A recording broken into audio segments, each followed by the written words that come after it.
নমস্কার, পুরাণ কথন শ্রবণ বাংলা চ্যানেলে আপনাকে স্বাগত।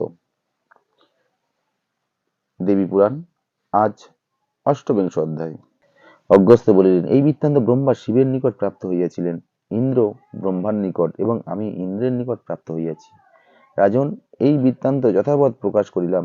ইহা ব্রহ্মা, বিষ্ণু এবং মহেশ্বরেরও মহাভয় নাশ করে। ইন্দ্র, গোবিন্দ, বাচস্পতি এবং পিতামহ ইহা মন্ত্রিত করিয়াছেন। ব্রত, ধ্বজোচ্ছ্রায়, ধারা এবং মঙ্গল কার্যে রুদ্রস্তোত্র, মহাদেবী ও বিষ্ণুর আরাধন, মহিষবধ, দেবী অবতারণ ইত্যাদি পাঠ করিবে।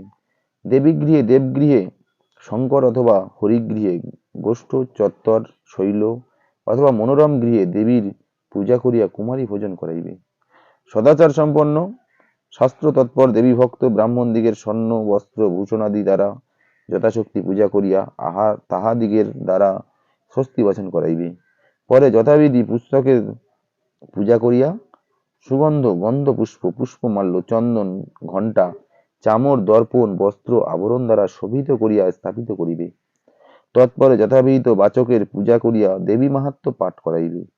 পাঠান্তে নৃপতির এবং গো, ব্রাহ্মণ, প্রজা, বাচস্পতি প্রভৃতি শান্তি পাঠ করিবে। ইহাতে ক্ষত্রিয়, বৈশ্য, শূদ্র প্রভৃতি সকলেরই শুভ হয়। হে রাজন, যে ব্যক্তি এতাদৃশ বিধিপূর্বক পাঠ করে কিংবা চিন্তা করে, তাহার পুণ্যফল শ্রবণ করো। সহস্র অশ্বমেধ, শত বাজপেয়, অগ্নিষ্টম, মহাষ্টম, রাজসূয় প্রভৃতি মহাযজ্ঞ দ্বারা যে ফল প্রাপ্ত হওয়া যায়, তাহার শতগুণ ফল হয়। গঙ্গা স্নান, নৈমিষ পুষ্করাদি তীর্থাভিষেক দ্বারা যে ফল লব্ধ হয়, তাহা হইতে অযুত গুণ ফল লব্ধ হয়।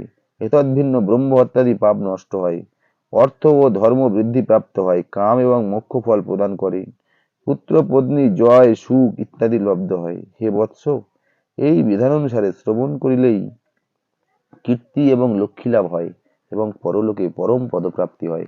অষ্টবিংশ অধ্যায় সমাপ্ত। নমস্কার।